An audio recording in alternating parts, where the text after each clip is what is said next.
My approach to this is to ask myself, if I was still in the job that I had held at the State Department, say back in 2006, and this problem was on my desk, what would I have done to solve it? What would I do now? What recommendation would I make to Secretary Clinton if I was still in my old job? And so that's the approach I took here. I'll start out with two observations. The first observation is about Iran. I want to second Patty Ashdown's opening comment about the way in which you bring the Iranian issue into this issue. I came by those views from a variety of perspectives, including working on the effects of the Iranian proxy war that they are waging against our forces in Iraq, in which Iran supported, directed, trained operations that killed many U.S. soldiers, and I saw some of the impact of that very directly. So I have pretty hard views about the Iranian regime. I offer three suggestions that echo some of the things that others have already said as to what can be done.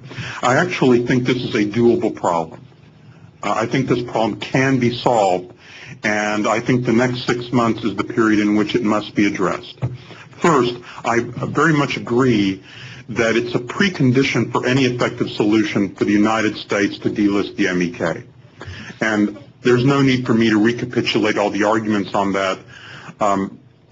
Del Daly is probably the most qualified person in this entire room to offer an opinion on that question, since he saw these issues on his desk operationally and had access to all the relevant information.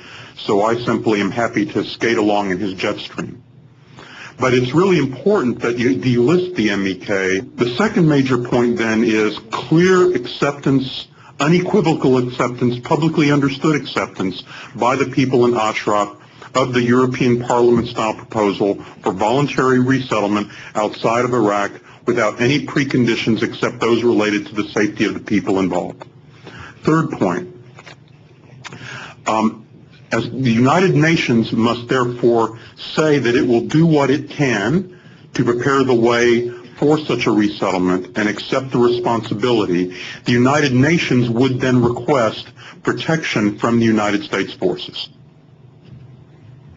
So the way the issue would be framed is the UN will do its best, and the UN has lodged a request to the United States government to provide protective forces for its mission in Ashraf that is taking the names. That will put U.S. troops back in Ashraf on the scene.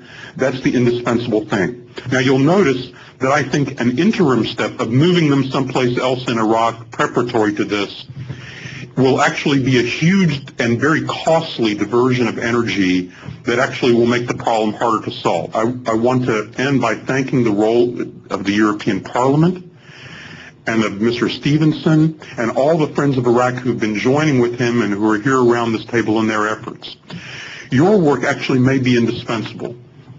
You're providing some of the diplomacy that may intermediate the discussions between the people in Ashraf and the United Nations that might actually help frame this issue and set it up so the issue can be resolved peacefully. Even if the EU can't provide the troops, the EU can provide a lot of the diplomatic energy and effort that could be the key to a solution.